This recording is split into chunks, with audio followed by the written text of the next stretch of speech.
Hey everyone, and welcome to None More Flat, part 2 of my Procreate 4 process. So here's a quick catch me up. This is where we go from the rough sketch, and here's the entire flat process in sped up format.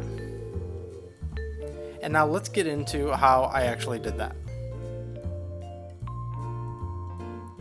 So first things first, we're about to add a bunch of new layers to the file, so let's start organizing what we've got. We don't have to get too crazy about it right now. If I were in Photoshop and had a keyboard, it would be easier for me to go and rename all these folders, or excuse me, all these layers.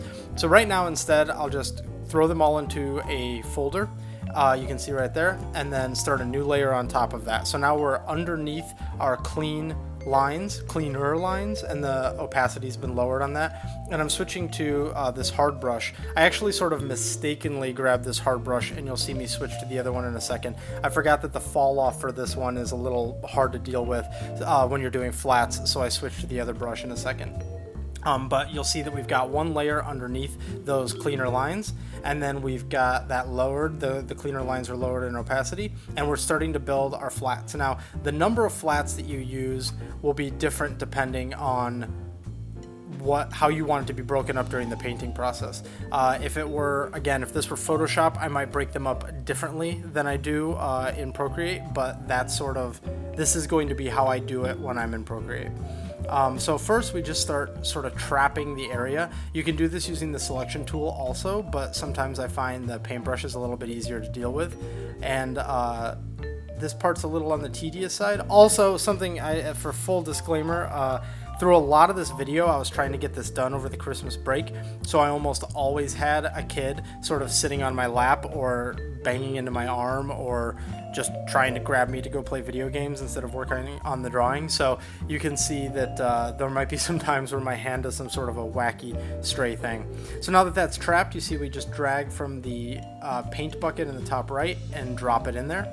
So there I just clean up a little bit of the messiness that can sometimes come with that.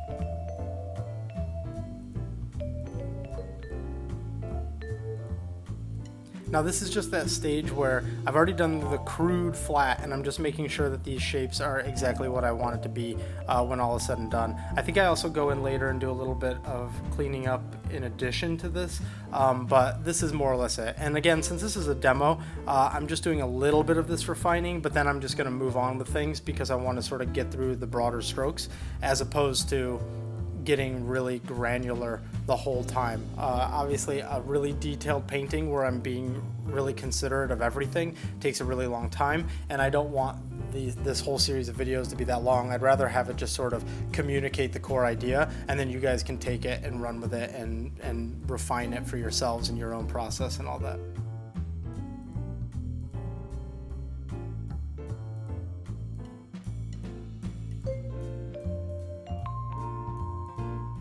Now, something that I do quite often, especially when doing a portrait like this, I will take the face layers, and they're completely separate from the body layers. That's so that I can guarantee a clean break on the jawline. I know that I could also just paint that a little bit more harshly, but this allows me to also do a lot of tricks later if I really want to, involving atmospherics and very quickly selecting parts of the body, things like that. So that's sort of why I keep it very separate like that.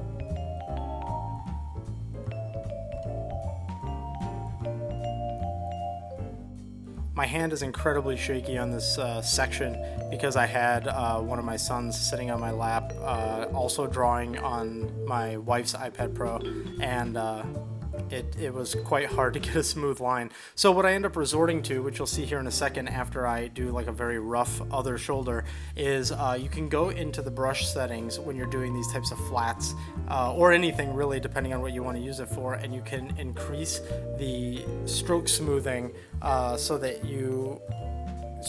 it basically smooths everything out. So you see there it goes to stroke, and then you go to streamline, and I just cranked up the streamline so that it would smooth that out a little bit.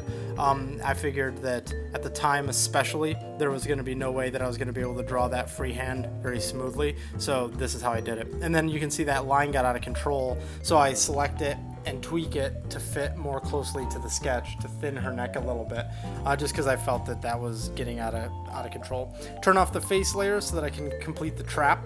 You could see, by the way, the streamlining right there, how it just yanked that line around. And then we do a fill. Now you can see there, if you hold down your finger and you start dragging it left and right after you've dragged the paint down, you can actually change the threshold. It's not perfect. In fact, I usually don't use this fill that much, but if you're in a hurry, it can come in handy. Now, I had no palette in mind going into this. I actually feel like I sort of stumbled into something that was kind of fun and kitschy, almost like B-52's-esque, which is like this green top, and then she has this bright red hair. When we get to the rendering portion,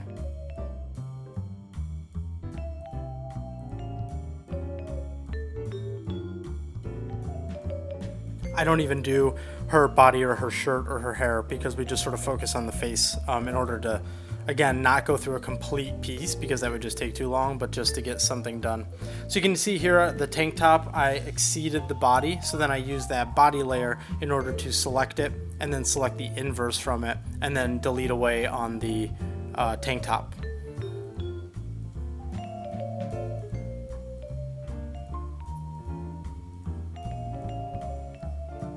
Now we're just refining this flat, trying to fill in exactly what that would look like with everything being dimensional, but of course I don't intend to ever get to that part, so this is more just to, I guess just to make the flatting process complete so that you can see the whole thing.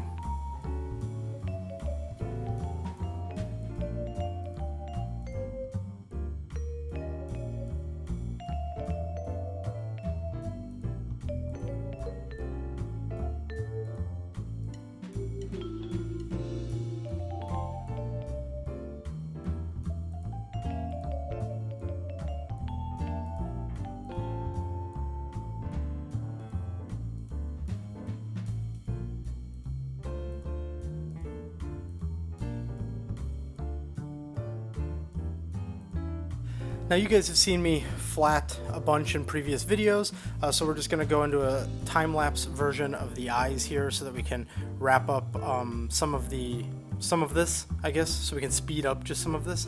Here we're throwing in the eyes, which the layer stack goes on the very bottom, the I guess cornea, and then iris, and then the eye meat, and then the eyelashes, and then the eyebrows. And then we get into the mouth here, which we go back to an actual screen capture so you can see some of this again. The way that I most commonly do a mouth is I do like one giant trap for the entirety of the interior of the mouth, and then I consider things like lips to be more a part of the face. So you'll see me flat the lips in, but the lips will actually go underneath the essentially the mouth layer. So right here I'm using the selection tool this time just to show a different way of doing it. I actually will do this quite a bit when I am doing my flats, but you can get little like weird spots here and there. So like you can see how it sort of did on the center of her lip right there, and then it's very precise, so it got a little bit wobbly on the upper lip, so I just went in there with a paintbrush just to solve that a little bit. Then you can see in my layer stack here, I create a new layer, I select that mouth, and then this time using a paintbrush, I will go in on a new layer and just do the teeth. Now the structure of the mouth layers will be different depending on the piece or my mood or whatever. Sometimes I'll actually put the gums underneath the teeth in terms of the layer stack, and then I'll just make sure that there's a cutout for where the gums are. Sometimes the gums will go on top. If there's a tongue in there, the tongue would then go behind the teeth, but in this one I'm just keeping it simple so there's no visible tongue. Sometimes the tongue and the gums are on the same layer because they appear very similar in terms of color palette, so those might all be underneath the teeth with the cutout for the gums on the teeth. So there's a lot of different ways this could be built, but this is probably, I would say, the most standard way that I do it. So now new layer, this will be the gums layer.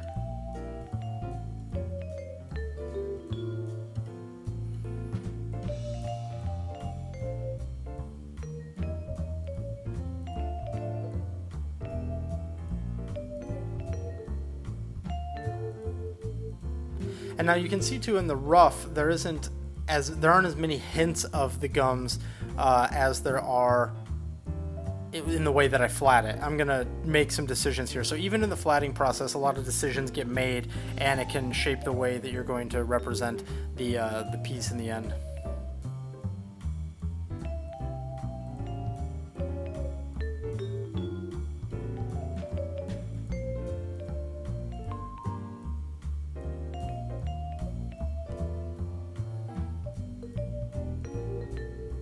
So now we've got the mouth flatted, but then she's got her lips, which are very defined, so we need to build some sort of a flat for that.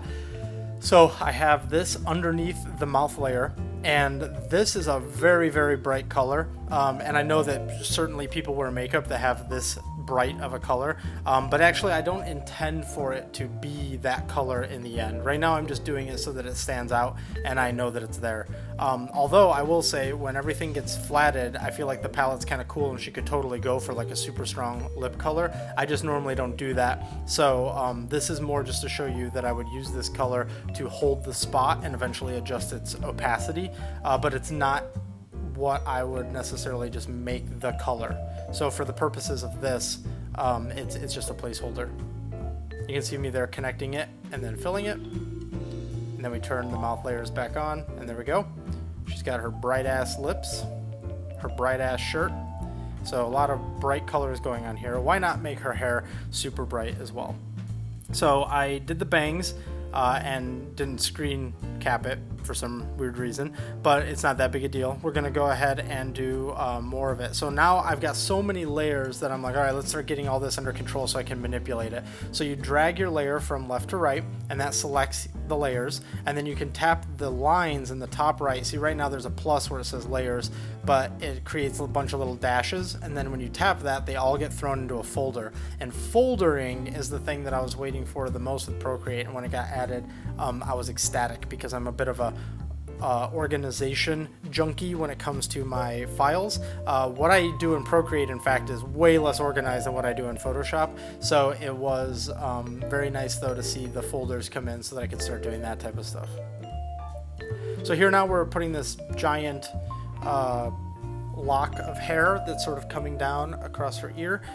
We've got some smoothing going on in the brush so that we can get some of these curves correct. If I were doing this in Photoshop, I'd be using the pen tool for all of this so that I could get a lot more cleaner. That's great English. Anyways, I would normally use the pen tool, but here we don't have that, so we're going to use brushes, and we're going to use a combination of streamlining and just good old-fashioned elbow grease to get that curl somewhat smooth.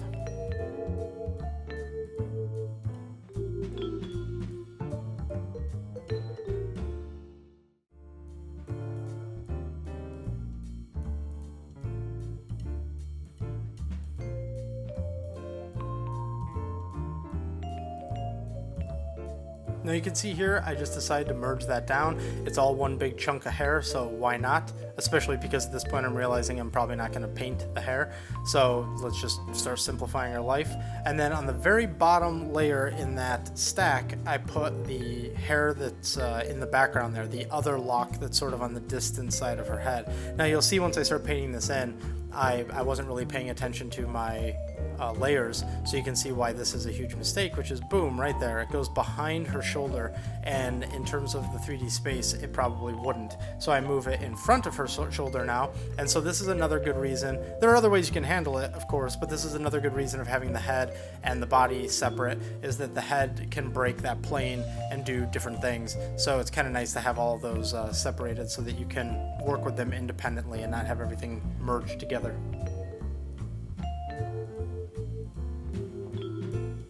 So now we're just going to do a little bit of refining of this hair and move on to the next area.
So right there, that was sort of a sped up, not very refined way of adding those extra hairs sort of coming off.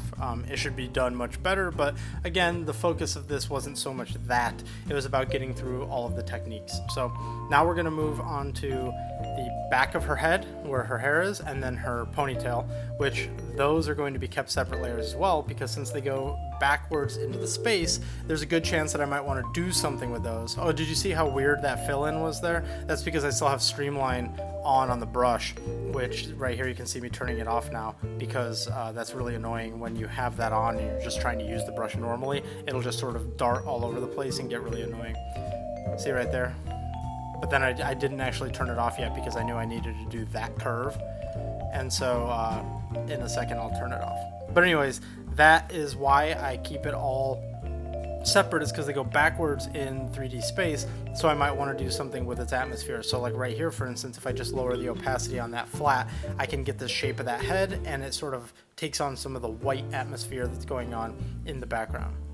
Just as a quick trick, this is a thing you see in anime a lot. I'm just duplicating the eyebrows, lowering their opacity, and then cutting them off where the hair is. That way I can sort of simulate the idea of the eyebrows coming through the hair. I also accidentally make it a ref layer right there, which I then will turn off in a bit, but that's not important. That was actually an accidental stroke.